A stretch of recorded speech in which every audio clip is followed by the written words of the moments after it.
اعوذ باللہ من الشیطان الرجیم بسم اللہ الرحمن الرحیم فلینظر الانسان مما خلق من ماء دافق یخرج من بین الصلب والترائب۔ میرا درس جو چل رہا تھا ہم لوگوں کا وہ چل رہا تھا سورہ طارق میں، اور یہ اس سلسلے کا تیسرا درس ہے سورہ طارق کے حوالے سے۔ اس میں گزشتہ درس میں ہم یہاں تک پہنچے تھے کہ خالق کائنات نے انسانوں کو اپنی خلقت کے اوپر غور کرنے کے لیے دعوت فکر دی ہے کہ انسان غور و فکر کرے اور اپنے کو دیکھے اعتبار کی نگاہ سے، نظر اعتبار سے، عبرت کی نگاہ سے کہ وہ کس چیز سے بنایا گیا ہے۔ خلق من ماء دافق، ایک اچھلتے ہوئے پانی سے بنایا گیا ہے جو زوجین کے انضمام سے، یعنی شوہر اور زوجہ کے مل جانے کے بعد رحم مادر میں قرار پانے والے پانی سے وجود میں آتا ہے۔ یہ انسان چونکہ اس پانی سے پھر حمل قرار پاتا اور حمل کے بعد جو ہے یہ بچہ وجود میں آتا ہے، تو انسان اپنی خلقت کے بارے میں غور کرے کہ ہم نے اس کو ایک قطرے سے اور ایک قطرہ نجس سے ایک انسان کامل میں کیسے تبدیل کر دیا ہے۔ اور یہ جو پانی ہے یہ صلب اور ترائب کے درمیان سے واقع ہوتا ہے، نکلتا ہے۔ انہوں نے فرمایا یخرج من بین الصلب، صلب سے نکلتا ہے، صلب کے درمیان سے۔ یہاں لکھا ہے من الرجل، یعنی رجل کی پشت کی جو ہڈی ہے اس سے یہ ہوتا ہوا عضو تناسل تک پہنچتا ہے۔ اور وہ ترائب جو ہے انہوں نے لکھا ہے من المرأۃ وہی عظام الصدر۔ ترائب جو ہے وہ جو عورت کا جو وہ مادہ منویہ نکلتا ہے اور عضو تناسل تک پہنچتا ہے یا رحم مادر تک پہنچتا ہے، یہ سینے کے دونوں سینوں کے درمیان سے جو ہڈی ہے وہاں سے ہوتا ہوا رحم مادر تک پہنچتا ہے۔ انہو اے الخالق لدلالت الخلق علیہ علی رجہ قادر، وہ پروردگارم جس نے اس انسان کو ایک قطرہ نجس سے انسان کامل میں تبدیل کیا ہے، وہ پروردگارم اس انسان کو اپنی خلقت کی دلالتوں کی بنیاد پر، نشانیوں کی بنیاد پر اس کو پلٹانے پر بھی قادر ہے۔ یعنی جب وہ عدم سے وجود میں لے آیا ہے تب یہ موجود انسان جو ایک میت میں تبدیل ہو گیا ہے، زیر خاک چلا گیا ہے یا کسی اور شکل میں تبدیل ہو گیا ہے، اس کو واپس انسان کے شکل میں پلٹا دینے پر پروردگارم قادر ہے۔ علی رجہ یعنی اعادتہ، اس کے پلٹائے جانے پر لقادر۔ وہ پروردگار عالم کہ جس کے دلائل خلق موجود ہیں، وہ پروردگار عالم اس انسان کو دوبارہ پلٹائے جانے، یعنی انسان کے شکل میں محشر میں بلانے پر قادر ہے، محشور کرنے پر قادر ہے۔ کما قدر علی بدہ، جیسا کہ اس کی ابتدا کرنے پر پروردگار قادر تھا، یعنی جب عدم سے وجود میں لا سکتا تھا پروردگار عالم، جب انسان کچھ نہ تھا تو اب تو کچھ ہے، اور کچھ ہے یعنی انسان مردہ بن گیا ہے، مردار بن گیا ہے، خاک بن گیا ہے، جلا دیا گیا، جو کچھ بھی کر دیا گیا ہو، اس انسان کو دوبارہ اس مادے کے ساتھ واپس پلٹانے پر پروردگار عالم بدرجہ اولا قادر ہے۔ یوما، یہ جو یوما یہ کیا ہے؟ ظرف رجعتین، یہ انہو علی رجعہ لقادر، پروردگار جو ہے وہ قادر اس کو پلٹانے پر۔ کس دن؟ یوما، کس دن؟ اس دن۔ وہ دن کون سا ہوگا؟ یہ فرما رہے ہیں کہ یوما جو ہے وہ ظرف ہے رجعت کے لیے، یعنی اس کا پلٹایا جانا کب ہوگا، اس کی رجعت کب ہوگی؟ اس دن ہوگی۔ کس دن؟ تبلی السرائر، کس دن اسرار جو ہیں وہ کھل کے سامنے آ جائیں گے، سر جو ہیں وہ واضح ہو جائیں گے، راز واضح ہو جائیں گے، مخفی چیزیں واضح ہو جائیں گی۔ لکھا تختبرو و تظہرو، تختبرو اختبار سے بنا ہے یعنی ان کی آزمائش ہوگی، اور تظہرو یعنی ظہور سے بنا ہے، ظاہر ہو جائیں گے۔ کیا چیز ظاہر ہو جائیں گے؟ یعنی آزمایا بھی جائے گا اس دن انسان کو، اور انسان کی مخفی چیزیں ظاہر بھی ہو جائیں گی۔ دو مفہوم اس سے نکلتا ہے۔ اس کے پہلے جب میں نے درس دیا تھا تو گزشتہ دروس میں بھی یہی باتیں میں نے عرض کی تھی، دونوں چیزیں، کہ اس کے ابتلا کے معنی آزمائش کے بھی ہیں اور بروز کے اور ظہور کے بھی ہیں۔ تختبرو یعنی آزمائش ہوگی نفس انسانی کی، و تظہر الضمائر، اور جو کچھ ضمیر یعنی چھپا ہوا، ضمیر سے مراد یہاں کیا ہے؟ چھپا ہوا، جو کچھ مضمر ہے وہ سب ظاہر ہو جائے گا۔ و خفایا، خفایا بھی مترادف ہے، استعمال ہوا ہے یہاں ضمیر کے۔ جو کچھ مضمر ہوتا ہے، جو کچھ چھپا ہوتا ہے انسان، وہ سب انسان کے نفس سے ظاہر ہو جائے گا، ٹھیک ہے۔ و تظہر الضمائر، چھپی ہوئی چیزیں ظاہر ہو جائیں گی۔ و خفایا الاعمال، اعمال کی جو مخفی چیزیں وہ سب ظاہر ہو جائیں گی. من خیر و شر، وہ عمل خیر ہو چاہے عمل شر ہو، اس دن سب کچھ ظاہر ہو جائے گا. جو انسان نے یہاں دنیا میں کیا ہے، چاہے وہ عالم جلوت میں کیا ہو یا عالم خلوت میں کیا ہو، محشر میں سب عمل ظاہر ہو جائے گا، اور پروردگار عالم سے کچھ بھی چھپا نہیں ہے. اور وہی خداوند عالم جس سے کچھ یہاں نہیں چھپا ہے، وہ ان تمام چیزوں کو وہاں ظاہر کر دے گا. فما له للانسان من قوتین، اب جب انسان کے اعمال ظاہر ہونے لگیں گے، اس کی حقیقتیں کھلنے لگیں گی لوگوں کے سامنے محشر میں، تو انسان کے پاس قوت اور قدرت نہیں رہے گی کہ اس کام سے اس چیز سے روک سکے کسی کو، یا خدا کو یا فرشتوں کو. یہ کام تو ہو کے رہے گا. فما لہو یعنی للانسان، انسان کے پاس نہیں ہوگا، کیا نہیں ہوگا؟ من قوت، ایسی قوت کی یمتنع بہا، کہ جو اس چیز سے روکے، یعنی ابتلاء سرائر سے روکے نہیں. اب تو ابتلاء سرائر ہونا ہی ہے، یعنی راز کا انکشاف ہونا ہی ہے. ولا ناصر یمنعہ، اور نہ اس انسان کے پاس کوئی ناصر و مددگار ہوگا جو اس افشاء راز سے روک سکے. والسماء ذات الرجع، اور آسمان کی قسم کہ جو رجعت والا ہے، صاحب رجعت ہے، یعنی پلٹنے والی چیزوں کو اپنے اندر لیے ہوئے ہے. اب یہاں دو چیزیں مراد ہیں. کون سی چیزیں آسمان میں پائی جاتی ہیں جو پلٹنے والی ہیں، تکرار ہونے والی ہیں، گھومنے والی ہیں؟ یا تو مطر ہے نا، یا تو بارش ہے. لرجوعہ حیناً فحیناً، چونکہ ایک وقت پھر دوسرے وقت، یکے بعد دیگرے، ہے نا، تھوڑی دیر کے بعد تکرار ہوتی رہتی ہے. آج بارش ہوئی پھر کل ہو گئی، اس ہفتے ہوئی اگلے ہفتے ہو گئی، اس سیزن میں ہوئی اگلے سیزن میں ہو گئی.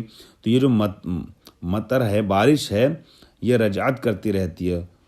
اور چونکہ بارش آسمان سے ہوتی ہے، البتہ ہمارے ظاہری فکر کے اعتبار سے آسمان سے یعنی سماء بلندی سے، تو اس آسمان کو جو ہے ذات رج کہا ہے کہ بارشوں والا آسمان، اس کی قسم. یا تو رج سے مراد جو ہے وہ بارش نہیں ہے بلکہ نیرات ہیں. نیر کہتے ہیں وہی ستاروں وغیرہ کو، جو چاند ہے، سورج ہے، ستارے، جو نورانی چیزیں جو آسمان پہ ہم کو نظر آتی ہیں، سیارات ہیں.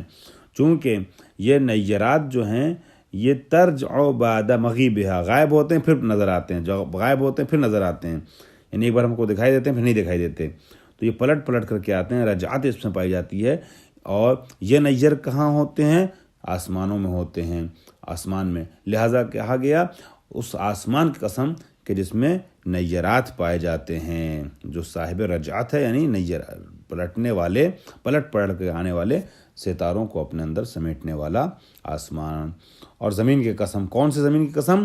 والارض ذات الصدع، صد کہتے ہیں شق ہونے کو، کھل جانے کو، ٹھیک ہے، شکافتہ ہونے کو. زمین کی قسم کہ جو ذات صد ہے، یعنی صاحب صد ہے، شکافتہ ہونے والی ہے. کس چیز کے معذرت کے ساتھ، بہت معذرت،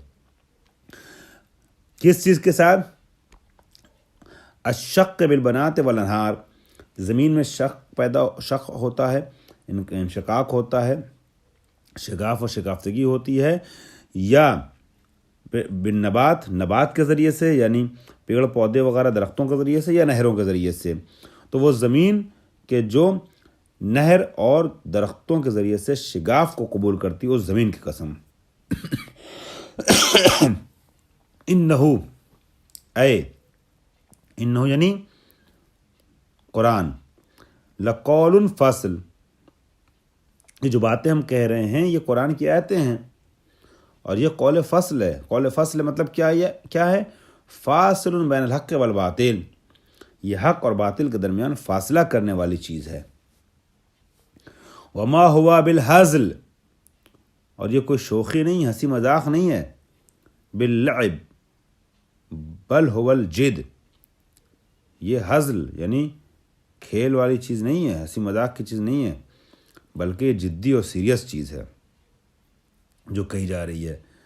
تو اس کو کھیل مت سمجھنا، کیا تمہارا محشر میں جو حساب کتاب نہیں ہوگا، نہیں، جو کچھ تم نے کیا ہے وہ سب وہاں ظاہر ہو جائے گا. سب خالق پر آیا ہے اور خالق کے فرشتوں پر.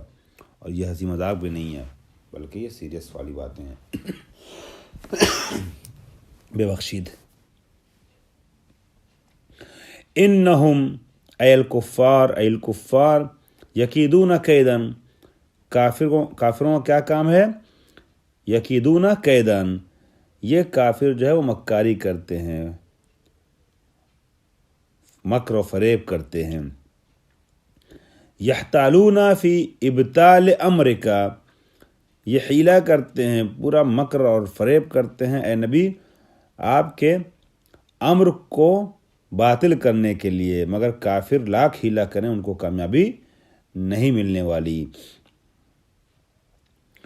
وَأَكِيدُ، کیوں کافر کامیاب نہیں ہوں گے؟ وَأَكِيدُ كَيْدًا، کیونکہ میں ان کے مقابلے میں قید کرتا ہوں، مکر کرتا ہوں، یعنی ان کے مکر کو باطل کرتا ہوں میں۔ وہ حیلہ کرتے ہیں تو ہم بھی ایسا نہیں ہے کہ ان کے حیلے کو کامیاب، ان کے حیلے کی کاٹ رکھتے ہیں۔ وَقَابِلُ كَيْدَهُمْ، میں ان کے قید کی اور حیلے کی کا مقابلہ کرتا ہوں، اس کی کاٹ کرتا ہوں، پروردگار فرما رہا ہے۔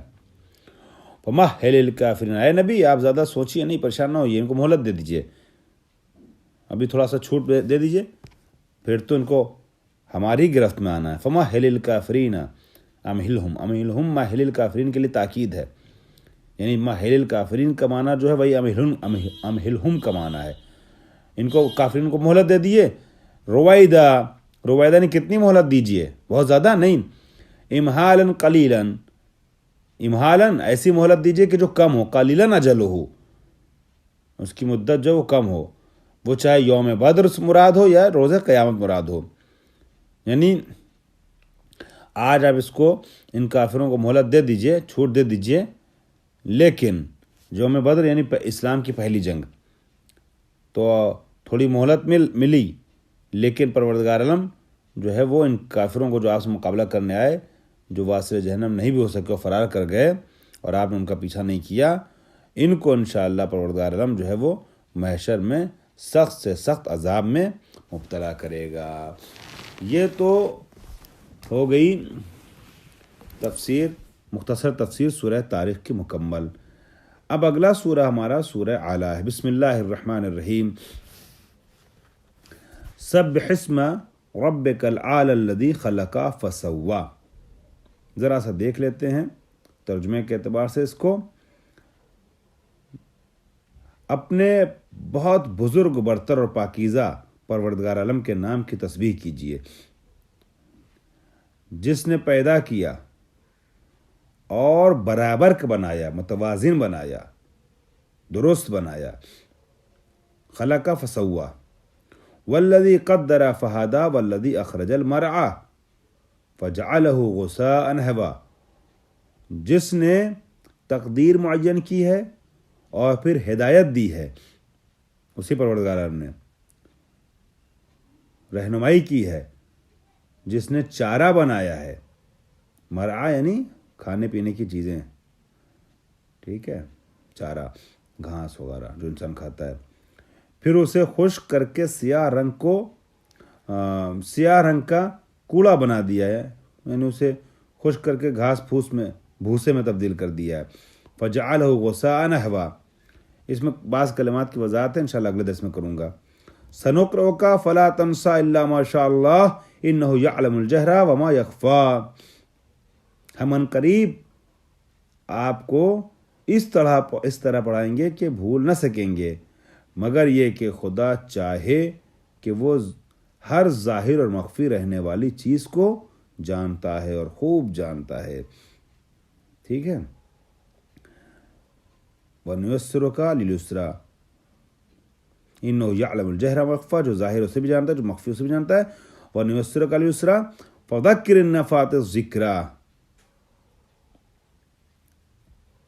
لہٰذا ظاہر مخفی دونوں کو جانتا ہے، اور ہم آپ کو آسان راستے کی توفیق دیں گے، آسان راستہ مہیا کریں گے آپ کے لیے، لہٰذا لوگوں کو سمجھائیں اگر سمجھانے کا فائدہ ہو، ان قریب خوف خدا رکھنے والا سمجھ جائے گا، ٹھیک ہے۔